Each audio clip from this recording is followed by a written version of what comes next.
a judge has ordered an individual, a defendant who is standing trial, to cover his tattoos, his facial tattoos, in order to receive a fair trial. So let's take a quick look at the person in question. You get a sense of why the tattoos should be covered. He has a teardrop, which usually indicates that, he was in prison before or that he's killed someone.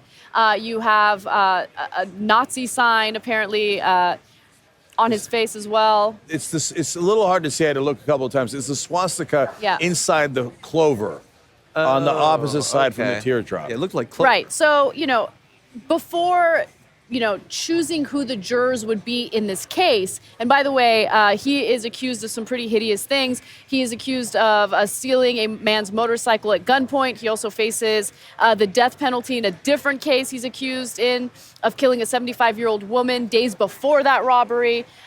So, look, the judge wants to make sure he gets a fair trial, and potential jurors were saying that they would be unable to be unbiased if they saw such tattoos.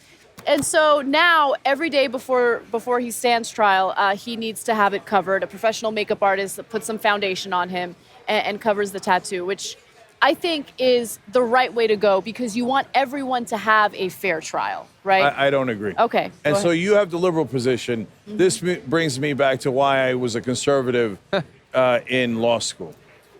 Look, do we trust the jury or we don't trust the jury?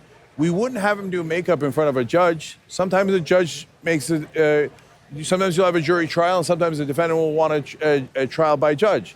And so we would never do the makeup for the judge because we trust him. We think he's smart and can make that decision and is not going to be biased. A jury, we think, is a bunch of knuckleheads, so we got to do the makeup on the guy so that he has a better chance at it. Well, then don't do jury trials if you think they're all stupid. But I don't think they're stupid. And by the way, I also think that a swastika on your face is indicative of something. It doesn't mean that you did that bank robbery. No, okay, hold on. Stop for a second. No, I disagree. Look, people make stupid decisions in their lives, okay? And people get like stupid. Putting a swastika in their face. That is by far one of the stupidest decisions anyone could make. Putting a swastika on your face is idiotic, to say the least. However, you can't use his tattoo as a way of deciding whether or not he's guilty of a completely different crime or if he's guilty of stealing a motorcycle at gunpoint or killing a 75-year-old woman. Look, if he did it, I want him brought to justice. I'm not trying to do him any favors. But the reality is, Cenk, whether you trust individuals or not, people are easily persuaded by the way someone looks. Right? And so if he has tattoos like that, jurors are going to unfortunately focus more on that, and it's going to bias them to the point where I don't think they're going to make it. No, I disagree with you. I want a fair trial. But no. I have to clarify something. Hold on. I have to clarify something.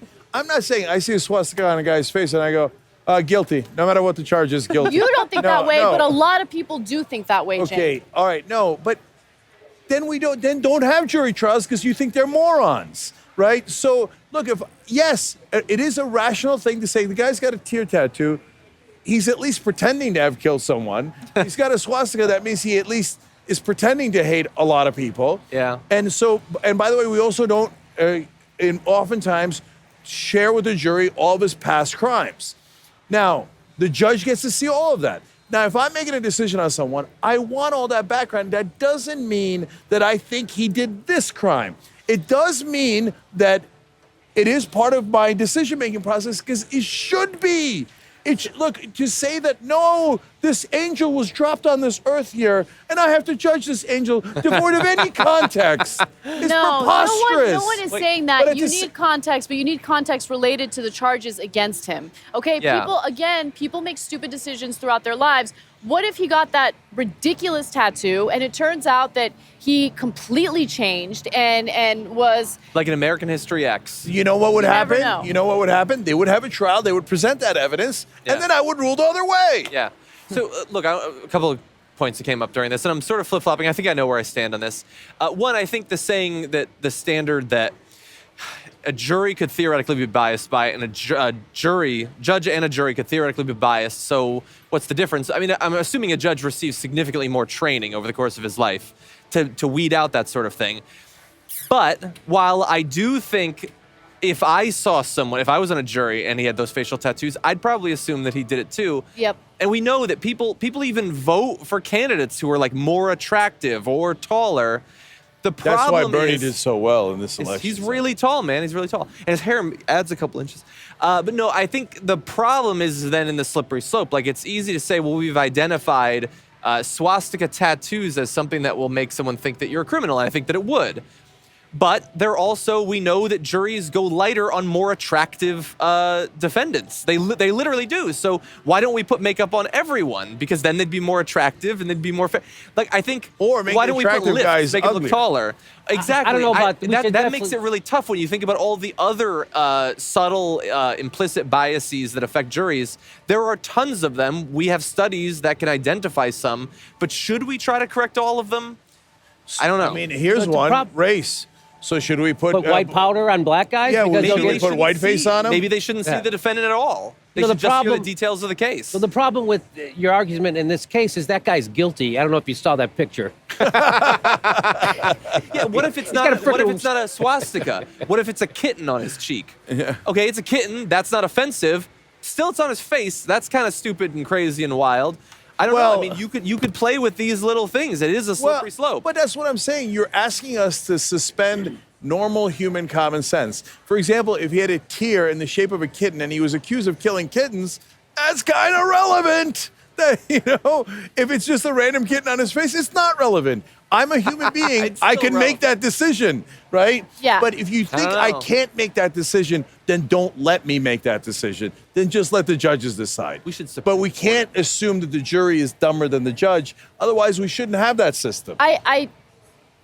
You know what? I might get hate for this. I think the jury is dumber than the judge. Okay, I was a juror. I'm dumber than the judge. Okay, people are prone to prejudice. People are prone to being biased based on the appearance of someone. And look, you make a good point about race. Race is something that someone cannot help, right? So the idea of powdering someone to make them look white is ridiculous. But something like a tattoo could have been a really terrible decision someone made earlier in their life, and they could have been a changed person. And it's unfair, regardless of the person's race. I'm not trying to, all those other factors don't matter to me. I just want to make sure that we do what's necessary to have an unbiased jury so someone can stand a fair trial. That's what I want. So I'm going to give the worst example ever from my side. So I understand what you're saying, and there is a lot of ignorance in the world. I get that. And it doesn't mean they're stupid, by the way. It could be that they didn't get a great education, and the judge did. Yeah. And that makes a difference because he's seen the context of a lot of cases, both in his experience and in law school, that the jury might not have that context, which is important. So I think it is a legitimate debate as to whether we should have jury trials or not. But I will say that the part of the reason I like it is because oftentimes the jury has a perspective that the judge doesn't. That's why it is a jury of our peers. So the worst example I'm going to give is the OJ case. Now, in my opinion, OJ was guilty, and I think they did make the wrong decision.